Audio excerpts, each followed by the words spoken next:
Si tu révises le brevet de la mauvaise manière, tu perds ton temps. Alors j'ai testé 5 méthodes de révision et te dire lesquelles marchent vraiment. Bon, je vous mets dans la peau d'une élève de 3ème et on commence avec la première méthode, les fiches de révision. Ok, du coup, il n'y a pas longtemps, j'ai commencé à faire ma fiche de révision pour l'histoire. Donc j'ai commencé, là j'ai continué. Ensuite, on va voir si c'est possible d'apprendre avec les fiches de révision ou s'il faut plus de trucs.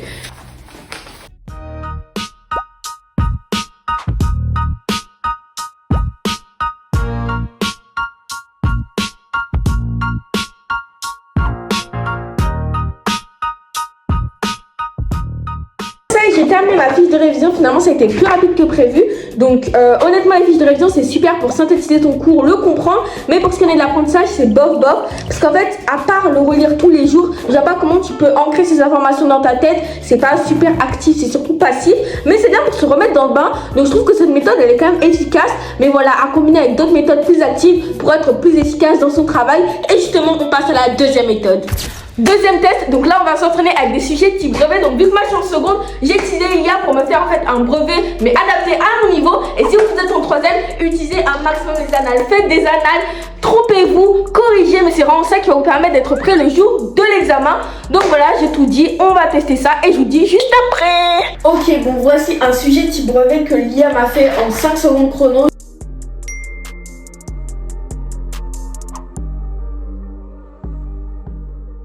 Ok, donc là c'est bon, j'ai terminé mon sujet de brevet. Franchement je trouve que c'était ultra complet, c'était très bien. Il y avait une partie connaissance, une partie analyse et une partie rédaction. Donc si vous voulez vraiment réviser votre brevet, utilisez cette méthode. Corrigez-vous pour voir vos erreurs et pour pas les répéter le jour de l'examen. Mais sinon pour moi c'est validé et on passe à la troisième méthode. Ok, donc la troisième méthode que l'on va tester c'est la méthode de la lecture. Donc lire son cours et en fait retenir comme ça. Donc je vais faire ça avec un annale de brevet. J'ai pris un énoncé, je vais le relire une fois, deux fois, trois fois, quatre fois, 5 fois je pense. Et ensuite je lui dirai si ça marche ou pas. Mais je pense que j'ai dit à mon avis. Et à la fin de cette vidéo je les classerai dans une tier list de la meilleure à la pire. Donc reste bien jusqu'à la fin. Ok, donc c'est bon, je viens de terminer de lire ce paragraphe là, voilà, je l'ai lu 3 fois. Pour un petit comme ça peut fonctionner cette méthode de la lecture. Voilà, parce que c'est vrai qu'il n'y a pas beaucoup d'informations. Tu peux retenir les informations clés, mais si tu as des chapitres, plusieurs pages, là pour le coup ça peut coincer. À moins que tu le lises tous les jours, mais pendant pas mal de temps. Donc bon, j'avoue, c'est pas très actif, c'est assez passif. Tu peux t'ennuyer, tu peux t'endormir devant ta lecture. Donc je recommande pas trop. Après voilà, pour certaines personnes ça peut fonctionner, mais perso pour moi c'est un non. Ok, donc aujourd'hui on va voir si c'est possible d'apprendre un cours à partir d'une vidéo YouTube, à partir d'un support audiovisuel. Donc j'ai testé ça et je donne mon verdict juste après. D'ailleurs, cette vidéo te plaît, n'hésite pas à rester branché parce que j'ai posté du contenu autour du brevet quasiment tous les jours jusqu'au jour J pour t'aider à mieux appréhender cet examen. Bref, retour à la vidéo. Ok, donc là c'est bon, je viens de terminer ma vidéo YouTube. Voilà, c'est une très bonne méthode pour comprendre son cours, l'assimiler et peut-être aussi se rappeler de notions que tu avais peut-être oubliées. Mais niveau apprentissage, c'est pas le top. Voilà, c'est uniquement pour de la compréhension. C'est comme les charges que je fais en maths où j'explique des notions, c'est de la compréhension.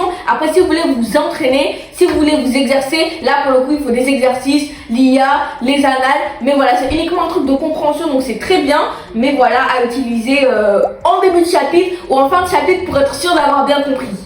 Ok, donc là on va tester la 5e et dernière méthode qui est de s'auto-évaluer. Donc je vais faire ça avec des quiz. J'ai aussi utilisé la blurting méthode. C'est une méthode qui consiste à restituer son cours dans sa tête ou sur une feuille sans voir son cours. Donc tu vois ton cours 2 minutes avant, tu le mets de côté et ensuite tu essaies d'écrire le max de choses que tu as retenues.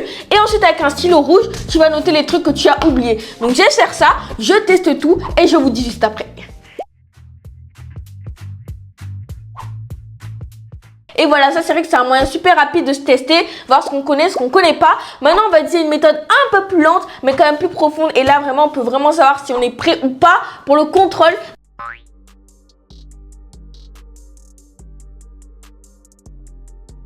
Donc voilà, c'est bon, je viens de terminer ma blurting méthode et comme vous avez vu, il y a des trucs que je connais, il y a des trucs que je connais pas et c'est sur ça que je vais devoir travailler. C'est plus compliqué que le quiz parce que le quiz ça permet de se tester rapidement, mais c'est vrai que c'est des questions quand même assez simples, assez basiques, alors que là on voit vraiment si tu as compris ton cours ou pas. Donc là pour le coup, il va falloir que je continue de travailler. Donc voilà, on a testé les 5 méthodes, mais maintenant on va les classer dans une tier list pour voir lesquelles sont les meilleures, lesquelles sont les moins bien, mais il faut que tu trouves ta méthode de révision à toi. Donc on va classer ces 5 méthodes de révision dans cette tier list. Donc on va commencer par la première qu'on a testée, c'est les fiches de révision. Comme je l'ai dit, c'est cool, mais voilà, sans plus, c'est bien pour comprendre et synthétiser ton cours. Mais après, ça suffit pas, donc je le mettrai du coup dans cool. Deuxième méthode, faire des exercices type brevet, anal, ça c'est super parce que ça te met vraiment dans les conditions de l'examen. Donc ça c'est banger, il n'y a rien à dire. Troisième méthode, relire son cours. Bon, ça c'est une méthode que j'ai pas trop approuvée. Pour certains ça peut fonctionner, mais c'est vrai que c'est une méthode qui demande beaucoup de temps, il faut faire ça tout le temps. Donc voilà, moi je dis que c'est pas recommandé, mais c'est pas non plus nul. Quatrième méthode, regarder des vidéos YouTube. Bon, ça c'est super pour comprendre son cours, mais par rapport aux fiches de révision, c'est vrai que tu comprends ton cours, mais tu le synthétises pas. En fait, tu travailles pas toi-même, juste tu consommes du contenu. Donc je le mettrai dans bof. Et la cinquième méthode, la dernière qu'on vient de tester, c'est s'auto-évaluer avec des quiz ou bien en faisant la blurting méthode. Ça, c'est super pour s'entraîner, mais je trouve que quand même faire des exercices, c'est encore mieux parce que là, tu es vraiment en condition réelle de ton examen. Donc, je le mettrai dans super. Et si tu veux t'entraîner tous les jours ou que tu veux des méthodes au quotidien, t'as mes shorts. Donc voilà, n'hésite pas à t'abonner pour plus de contenu. Et moi, je te souhaite bonne chance pour tes révisions.